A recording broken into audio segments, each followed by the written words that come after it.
नमस्कार दोस्तों, टॉपिक है डिस्कशन के लिए हमारे पास meaning and concept of the intellectual property. तो चलिए सबसे पहले डिस्कस करते हैं कि मीनिंग या मतलब क्या होता है इंटेलेक्चुअल प्रॉपर्टी का। तो इसके लिए हम सबसे पहले देखेंगे ऑक्सफोर्ड लीगल डिक्शनरी जो है वो कैसे डिफाइन करती है इंटेलेक्चुअल प्रॉपर्टी को। ऑक्सफोर्ड लीगल डिक्शनरी में कहा गया है कि भाई इंटेलेक्चुअल प्रॉपर्टी होती है इनटेंजिबल प्रॉपर्टी जिसमें कि पेटेंट शामिल होते हैं, ट्रेडमार्क शामिल होते हैं, कॉपीराइट शामिल होते हैं, रजिस्टर्ड और अनरजिस्टर्ड डिज़ाइन राइट्स भी इसमें इंक्लूड होते हैं। तो यहाँ पर आप देखेंगे कि वर्ड यूज़ किया गया है इनटेंजिबल, यानी कि वो प्रॉपर्टी या वो कोई ऐसी चीज़ जिसको आप देख नहीं सकते, जिसकी कोई फिजिकल एग्जिस्टेंस नहीं है। और इसमें patents, trademark, copyright, design act, ये सारी चीज़ें जो है इसमें इंक्लूड होती है। नेक्स्ट जो डेफिनेशन है दोस्तों वो बिपो की है, यानी वर्ल्ड इंटेलेक्चुअल प्रॉपर्टी ऑर्गेनाइजेशन की, जो कि यूएन के अंडर काम करती है। हालांकि ये एक सेल्फ फंडेड एजेंसी है। इसके आर्टिकल 2 के अंडर कहा गया है कि भाई intellectual property means and includes rights relating to literary, artistic and scientific works, performance of performing artist, phonogram and broadcast, invention in all field of human endeavor, scientific discoveries, industrial design, trademarks, service marks and commercial names and designations, protection of information against unfair competition and all other rights resulting from intellectual activity in the industrial, scientific, literary और artistic field. तो यहाँ पर देखिए तो WIPO ने बहुत wide definition दी है और उसने मैक्सिमम चीज़ों को इंक्लूड कर दिया है इसमें। नेक्स्ट चलते हैं दोस्तों, concept of the intellectual property की है क्या। तो बड़ी ऑब्वियस सी बात है, ये भी एक प्रॉपर्टी है एक तरह से। प्रॉपर्टी को अगर फिजिकल एग्जिस्टेंस के हिसाब से बांटा जाए तो वो इनकॉर्पोरियल हो सकती है और कॉर्पोरियल हो सकती है। यानी कि इनकॉर्पोरियल जिसको आप देख नहीं सकते, जिसकी फिजिकल एग्जिस्टेंस नहीं है।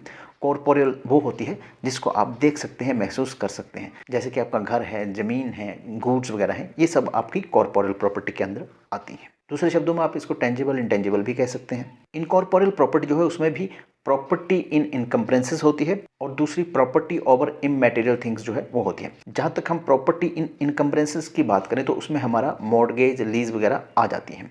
उसमें कुछ अलग तरह की एक प्रॉपर्टी जनरेट होती है। और जो हमारी इंटेलेक्चुअल प्रॉपर्टी है वो आ जाती है हमारी प्रॉपर्टी ओवर इमैटेरियल्स थिंग, जिसमें हमारे पेटेंट, कॉपीराइट, ट्रेडमार्क, डिज़ाइन जो है सभी आते हैं। अब दोस्तों डिस्कस करते हैं industrial property as intellectual property. जब दोस्तों इंटेलेक्चुअल प्रॉपर्टी राइट का कंसेप्ट नहीं था तो जितनी भी प्रॉपर्टी आज इंटेलेक्चुअल प्रॉपर्टी के अंदर आती हैं वो सारी जो थी वो इंडस्ट्रियल प्रॉपर्टी के नाम से जानी जाती थी। और उस समय लेबर प्रॉपर्टी या मेंटल प्रॉपर्टी का भी कोई डिस्टिंक्शन नहीं था। यानी कि एक प्रॉपर्टी जिसको आप लेबर या मेहनत करके कमाते हैं, शारीरिक मेहनत से, उसका, और एक प्रॉपर्टी जिसको आप मेंटल जो मेहनत है या मानसिक जो मेहनत है उसको यूज़ करके कमाते हैं, इस तरह का कोई भी डिस्टिंक्शन नहीं था, वो एक ही समझे जाते थे। इंडस्ट्रियल प्रॉपर्टी के ज़माने में सिर्फ एक चीज़ देखी जाती थी कि भाई ये क्या कमर्शियली वायबल है, यानी कि इसको कमर्शियली बेचा जा सकता है। अगर बेचा जा सकता है तो वो उनके लिए काफ़ी होता था। और उस समय लिटरेरी और आर्टिस्टिक वर्क जो होते थे उनको प्रॉपर्टी की डेफिनेशन में नहीं कवर किया जाता था, यानी कि उनको प्रॉपर्टी नहीं समझा जाता था।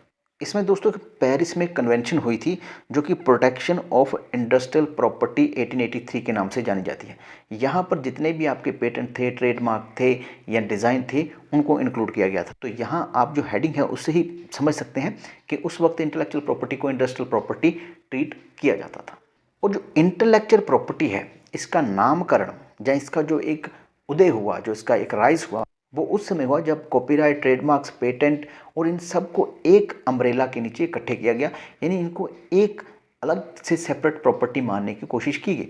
दूसरी तरह से हम ये भी कह सकते हैं कि इंटेलेक्चुअल प्रॉपर्टी का जन्म इसलिए हुआ क्योंकि ये जो प्रॉपर्टी थी एक तो इंटेंजिबल थी, यानी जिसको आप देख नहीं सकते हैं, जिसको आप महसूस नहीं कर सकते हैं, जिसकी कोई फिजिकल एग्जिस्टेंस नहीं है। और साथ ही साथ ये जो थी वो मानसिक जो मेहनत या इंटेलेक्चुअल जो हमारी लेबर है उसकी देन। पर यहाँ पर फिर अगेन वही सिद्धांत लागू होता था कि भाई इंटेलेक्चुअल प्रॉपर्टी को आप तभी इंटेलेक्चुअल प्रॉपर्टी मान सकते हैं जब उसकी कमर्शियल वायबिलिटी हो, यानी कमर्शियली आप उसको एक्सप्लॉइट कर सकते हो। अगर आप कोई ऐसी प्रॉपर्टी बना देते हो जिसको कमर्शियली एक्सप्लॉइट नहीं किया जाता तो फिर उसको इंटेलेक्चुअल प्रॉपर्टी नहीं माना जाता है।